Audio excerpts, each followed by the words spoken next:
Азаттық үшін арпалысқан атамыздың даусына құлақ түрейік. Алыста жүріп, ел қайғысын ойлап, Ауропаның әр тарапында жүрген, бүгінгі Түркияда тұрған Түркістан жастары бірлесіңдер.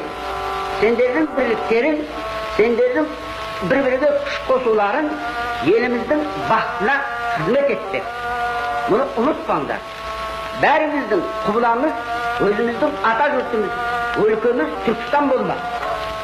Түркістан үшін өлу, Түркістан үшін жан беру, бәрімізге бір мақсат, бір мұқаддас вазифа болмақ. Мұны ұмытпау керек. Түрк халқы батыр халық. Түрк халқы арыстан ел халық. Кімнен таяқ жегендей, біздің түрктің баласы алдырып жүрген дұшманға аузының аласы. Бұл нақыл сөзді ұмытпауымыз керек. Бәріміз бір болсақ, біздің жеңдей тұғын жауымыз болмайды. Мақсатымызға жетеміз. Онсыз біздің күніміз жоқ. Құрып кетеміз. Түрк баласы, ұмытпаңдар.